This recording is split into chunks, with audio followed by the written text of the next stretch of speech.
the author of Frontline Legends, Mr. Goolam Suleman. Mr. Goolam Suleman, welcome to Multi Marketing. You are live on Facebook.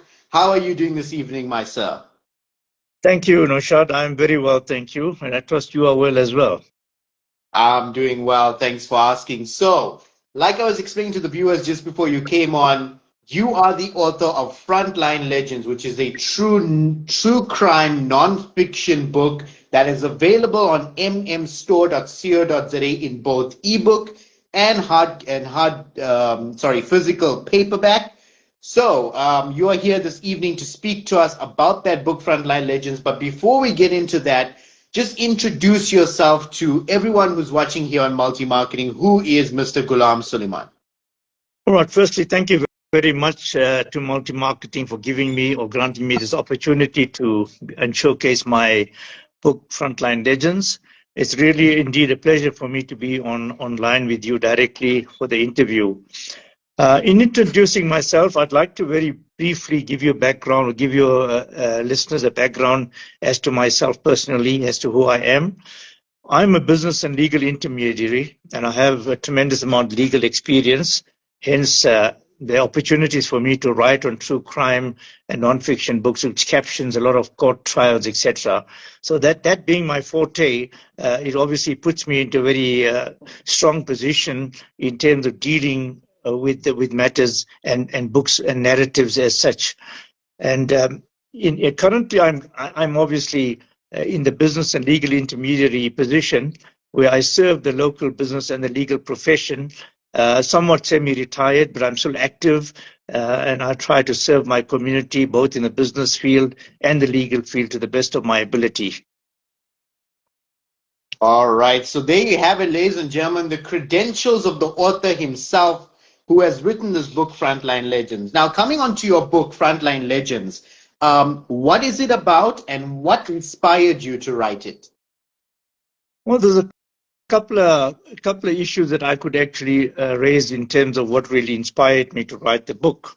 And I think at the forefront of in dealing with that, many young and old folks always inquire, how was crime back in the day? And when I talk about back in the day, we, as you so rightfully pointed out in your introduction, that through the 1950s, 70s genre, many of the youth and the elders never really knew exactly what really transpired. So hence, this was one of the issues that prompted me to obviously unravel the myth of South African underworld. And after I read the quotes, etc., by some South African poet and journalist, Don Matera, who is one of the celebrated authors and journalists, where he aptly stated in the Sowetan edition in 1999 that newspapers often carried, in inverted commas, racy and exaggerated articles on Johannesburg gangland. This was one of the issues, not the prime issue, but one of the issues that actually prompted me to delve deep into this subject and try and unravel the myth as far as the ganglands and the mobsters of that back in the days. Mm. So, who is Frontline Legends aimed at? Who is the person that should be picking up the book? And how do you expect people to use or interpret this book? Whether those be those that are familiar with the true crimes you're speaking about, or those unfamiliar with the underworld that you speak of within the pages of the book. The book is a multifaceted book in the sense that it appeals to the readership, the young and the old. And you don't necessarily have to be into the space of crime to want to read that book. The true crime nonfiction book aptly devotes itself in terms of how the criminals and the mobsters operated back in those days.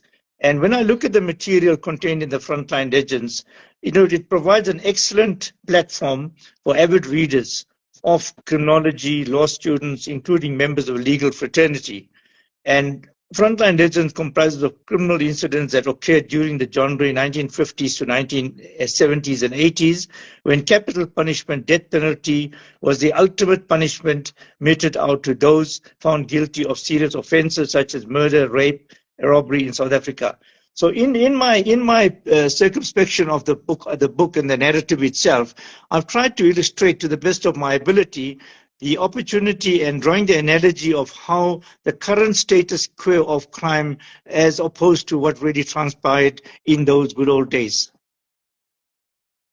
Okay, so Frontline Legends is your first published book, if I'm not mistaken. Do you have plans to write more in future? And like, how do you will your experience lend itself to you delving yourself into these new topics that you may explore in your future books? In short, the Frontline Legends, the first edition, and my first publication rather, has been an outstanding winner, and I've had tremendous amount of success, enjoyed tremendous amount of success, without much arrogance to your listenership and your viewership, in that I've had tremendous demand for a winning sequence in terms of Frontline Legends. Now, obviously, the reader out there and the listeners out there are quite excited about what's next. And I think that is what you're trying to target at, is as what really comes next.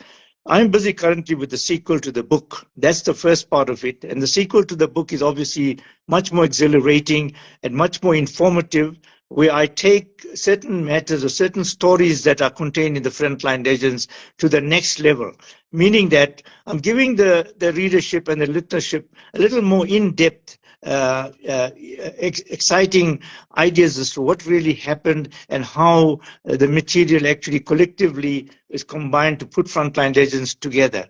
That's the first part of it. The second part of it is that I've been invited, and I've obviously made some inquiries. I have a potential production house, a movie production house that's quite interested in doing a Netflix series. And this is very much in the offing at the moment. I wouldn't want to say too much about it. It's still very much in as a work in progress. And God willing, I think all going well, we should have something tangible in the next few months. Wow, that's amazing.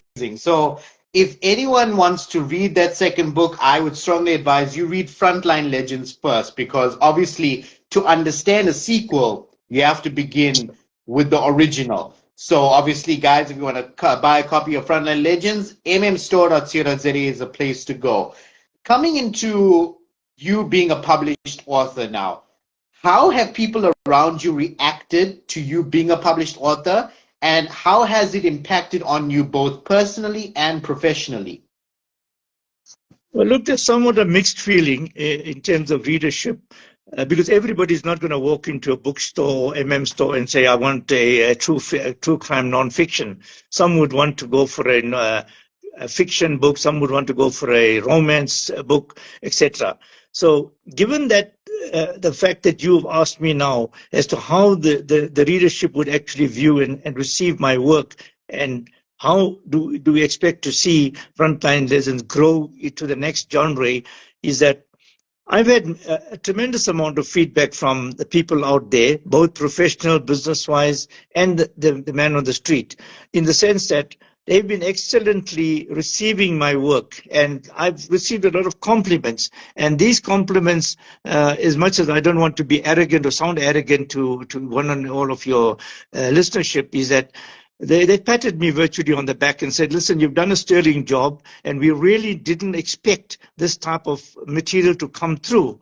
And what really, and they obviously questioned me at large as to what really inspired me. Like your opening question, that was exactly what it came down to and what it boiled down to, in the sense that what really inspired you. And I take them back and I say, listen, in the communities that we live around, the business circles that we operate and circle and serve, many people ask the question, we see crime today as a very uptake in the marketplace. And what really happened back in the days? Can you recall? Can you recollect? And this is one of the issues that also prompted me to dig deep into the archives and go into some of the stories and say, let me bring out the real life stories, because many of these stories have been captioned in the Drum magazine, the Post newspapers, etc., and they've never really expressed the truth about the thing, because most of the sizzling headlines, that's what it's all about, sizzling headlines. That's exactly what the journalists wanted to sell at the time. And for me, it was going back into the archives, spending hours, days, nights, weeks, and obviously digging up material that would really inform the reader, the listenership out there. Now, while writing Frontline Legends, what was some of the biggest challenges you faced, considering how close you were to some of the cases? And I think it would be apt for you to mention how close you really are to some of the cases that you delved into within Frontline Legends. Yeah, firstly, I want to tap on a particular chapter in the Frontline Legends. That's a chapter called Alfred Wanka, The Road to the Gallows. This character, Alfred Wanka, just to give your listenership and your readership a little bit of a background, was a German fugitive that came into South Africa, got up to all sorts of mischief back in the reef. He worked at the gold mines, the old good reef gold mines, then moved on to Durban, where he committed various sinister moves, etc. Eventually, he was sentenced to death. Now, the particular reason why I obviously highlight Alfred Wanka, not in any particular area of sequence, but purely because this character was quite a figurative character in the sense that he turned out to be a person that was sent to the gallows. And if one reads Frontline Legends, one will really find out exactly what happened to his matter at the Pretoria Central Prison, where back in the days, capital punishment, that's where one was hung. And Alfred Wanka actually broke loose out of the gallows. And now that is, to me, a phenomenal, I wouldn't say achievement, and I'm not saying it from any pride point of view, but I think it's phenomenal in the sense that for a man to be sentenced to the gallows and to break out of the gallows, unshackle himself and break out of the gallows, I think that was obviously a phenomenal doing in any given circumstances. And secondly, to state further, I go to the 17th Street trial where the gangster Sheriff Khan and his mobsters in Johannesburg, the notorious 17th Street shooting. This was obviously, drew headlines in all quarters. South Africa was sizzling at that time, back in 1964, when the 17th Street trial took place, where 5 of them were committed. 5, Sheriff Khan, including 5 of his gang members, were committed to trial. They were allegedly charged for the double murder that took place in 17th Street in Vredendorp. And eventually these 5 were acquitted. And to me, it's not about the acquittal. I'm not trying to condone what really happened or what transpired at the stage because of the acquittal or the charges that were leveled against them. All I'm trying to say is that, first of all, one must understand that these 5 that went to trial, they were illiterate in the sense that they didn't have formal education, they didn't have much accolades behind them in terms of experience and so on. But to add to this is that they went into a court and they faced a barrage of questions from cross-examination, both from prosecutors and from defense counsels. And lo and behold, they handled this phenomenally well. And I must say, when I did the research, I was actually taken back to say, what a sterling job. And I'm not condoning what they did, but what a sterling job that, for these individuals to be positioned in a court of law and to answer those questions and under those barrage of cross-examination, I myself was taken aback and I said, listen, this really requires a lot of meticulous planning, meticulous thinking.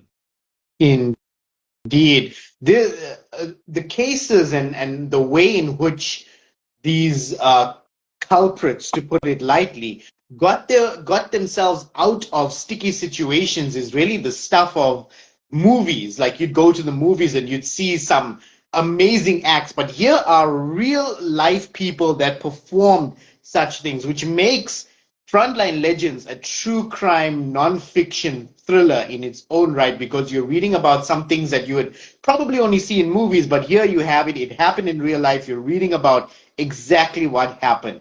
And I have to say, my personal favorite part of your book are the court transcripts. I think you did an amazing job at getting those court transcripts, putting them into the paper, and reading it. I think personally, from me, when I was reading the court transcripts, it takes me back to like watching an episode of Law and Order on TV, because that's exactly what it was like to me. I used to enjoy those parts of that particular TV show. What were your favorite parts about writing Frontline Legends? If I can And why should people read that with particular interest?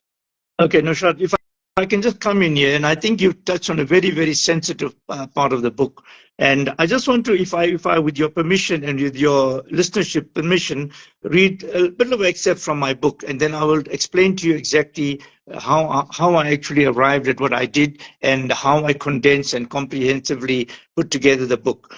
I'll deal firstly with the late advocate Ismail Muhammad. He went on to become the first black Chief Justice of South Africa. He was appointed by the late President Mandela at the time. And in my book, I want to just read an excerpt from the book, and I'll say to you, Muhammad, like myriads of South African Indians, was caught up in the hysteria of South African apartheid system. He was refused permission to occupy office space in downtown Johannesburg. He was even refused permission to use the cloakrooms at the courts. Muhammad, in his sage manner, remarked at one of his interviewers, "What is it that white men do in the cloakrooms that makes them different from a black person?" Now, because of his refusal for using the cloakrooms, etc., he asked this question. And then Muhammad was at the mercy of seeking assistance from his senior legal colleagues, Bram Fisher, Vernon Berenji. Bram and Berenji agreed to allow Muhammad access to their offices for consultations. The legal fraternity sensed a strong affinity between Muhammad and Berenji. Muhammad was always on the select short list of justice counsels that Berenji chose to work with. As a junior counsel, like every lawyer, Ismail Muhammad dreamt about that one great legal victory that would propel him to make his mark in such an honorable profession. Now, that one great legal victory was the 17th Street trial, where Advocate Muhammad, late Ismail Muhammad, together with Vernon Berenji, sat side by side, defended Sharif Khan and his gang. And again, lo and behold, they, through their extensive cross-examination and legal research, they managed to get them off the hook. Now, to come back to your question that you captioned, and I'm not going to bore your listeners, your readership on this, is that the particular case, the 17th Street trial, and I want to highlight this for the benefit of the listeners and the readers, is that the case material itself, the dossier itself, is consisting of something like 2,000 odd pages. Now, when I did my research and when I looked at the 2,000 pages, I sat back and I said to myself, well, wait a minute, Goolam, you can't put 2,000 pages in a book. Somebody's going to get bored out there. They're going to throw your material out. They won't even want to look at your book at 2,000 pages. And no reader, no matter how avid you are, is wanting to look at 2,000 pages. So I then sat back and I had a very, very tremendous, challenging task to sit down and then condense that material, the actual court trial. I condensed it from 2,000 pages to readable material that makes sense in something like 248 pages. And if one reads Frontline Legends, when one reads Frontline Legends, you will see that the second part of the book is 248 pages, which comprises of the 17th Street trial. When you read that book, keep in mind 2,000 pages condensed into 248 pages, and you as a reader will not lose the gist of the trial itself. I have tried my best, utmost, in a very professional and proficient manner to be able to grasp the entire trial without you, the reader, losing any track of what was omitted, etc., etc. So a superfluous motion is in that book, in the trial itself, the cross-examination, and too detailed in the court trial. I think for the readers of law and the readers of understanding of movies like Gangster Squad, Law and Order, CSI, they will find this fantastically exciting. Even if one is not in the space of reading legal dossiers, etc., one will find this interesting because it comes out a mystical situation where people have said, listen, I think we've done a fantastic job in this. Indeed, you deserve a round of applause for Thank actually you. sifting through 2,000 pages of legal documents to bring us the true juice, the true meat, and the actual facts from the cases, especially the 17th Street trial, like you mentioned, these actual true crimes that happened. You actually sifted through, did your research, pulled out the actual parts that were the most interesting, that were the most factual, that got to the point of the story. And I think that for you, that we should all commend you for the sterling job that you Thank did you. in bringing it onto a 200 plus page book like Frontline Legends, which is well worth the money. And I think it's a good bang for anybody's buck that spends their money on that true crime nonfiction thriller. Now, like you mentioned at the top of the interview, when you were going through your credentials, that you mentioned that you were in the legal space, you are semi-retired, but you are still active in some sense. For people who want to know more about you in terms of the services you offer, or know more about you in terms of the books that you're writing, including Frontline Legends and its upcoming untitled sequence, where can they get in touch with you? What are your social medias? How can people contact you? Thank you, Naushad. If I may just share, uh, www.frontlinelegends.co.za is one of my handles. And then alternatively, one can contact me at gulam@frontlinelegends.co.za. And if I may, with your permission, give my phone number as well for those that want to give me a call directly, privately, and want to have a chat to me. My number is 082 952 6001. I repeat, 082 952 6001. Indeed. And if anybody wants to get their hands on a copy of Frontline The Legends, MM the true store, MM crime, store, yes. yes, the true crime nonfiction thriller, that will be mmstore.co.za. You can get either ebook or the physical paperback, whichever you prefer, and you can get a copy directly in your hands. So before we wrap things up, what are your closing remarks, and who and why should people buy a copy of Frontline Legends? Well, look, first of all, I think I just want to share a very important line with yourself, with your listenership and your readership. At my first publication of my book, I presented my book to one of the leading booksellers in South Africa, and I won't mention names for publicity reasons. And when I went there, they had a panel of, I wouldn't say judges, but a panel of management staff that interviewed me as to why and why should they keep Frontline Legends on their bookshelf. And being faced with them at about five of the management personnel, I didn't know exactly because I hadn't prepared for such a question.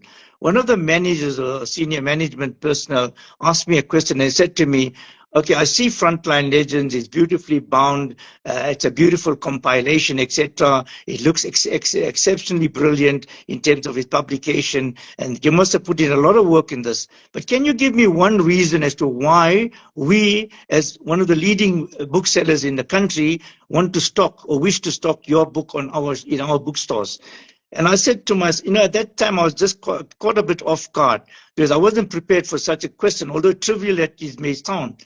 And I said to him, with no disrespect, or with respect rather, to yourself, if you can go into any of your bookstores and find a true crime non-fiction book as equivalent or on par with Frontline Legends, I will give you a copy free of charge. I wouldn't even charge you. And obviously, you can take the decision as to keep my book or not to keep my book. And I'll leave it totally up to you. And the guy got up and he shook hands with me and he said to me, look, excellent. I really, really appreciate your confidence. I really believe that you have put in a lot of work in this. And I really believe that this book of yours, The Frontline Legends, is going to be an exceptionally good seller.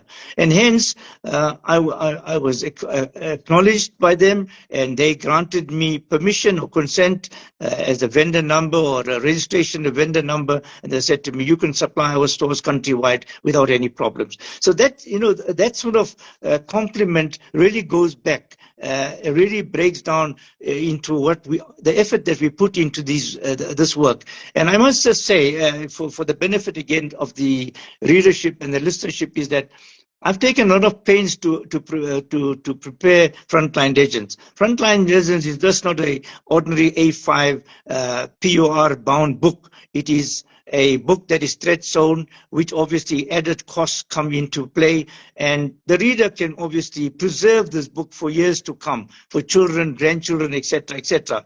You can flip the pages over and over again. The pages will not wear out or fall out of the book itself. So this is part of my pride in terms of presenting the book to the readers. And to top it all, I've been invited by two universities in Johannesburg to actually present my book to the criminology and law students. This to me is a real accolade because it really takes me into the next step. I've presented similar papers at the Pretoria schools, and I've received a tremendous amount of feedback from the teachers, from the principals, etc., etc. And the one principal asked me a question, and he said to me, "What message are you trying to portray in your book? What message are you sending? What signal are you sending to the man on the street?" And I said to him simply, "Crime doesn't pay." Indeed, crime doesn't pay. Wow. And I just like to touch on one point that you mentioned. As a publisher, I do appreciate the sewn thread books. Frontline Legends is not your typical A5 book. If you look at it, if you get a copy, like I said, guys, you can go to mmstore.co.za. You can get a physical paperback. When you receive your copy, you will notice instantly it's not your traditional A5 book. It's a little bit taller, slightly wider, and I think that adds to not just being able to hold and grip and read the book, but the contents within the book are much easier to read. You won't have a situation where you're holding the book open, and when you try to close it, the spine is a bit curled or the page is curled over because you've been holding it in a certain position. That is what makes Frontline Legends added value for money. So I encourage everybody watching, go to mmstore.co.za, get yourself either ebook or even better, a physical paperback copy of Frontline Legends by Goolam Suleman. Mr. Goolam Suleman, thank you so much for joining us tonight on Multi Marketing.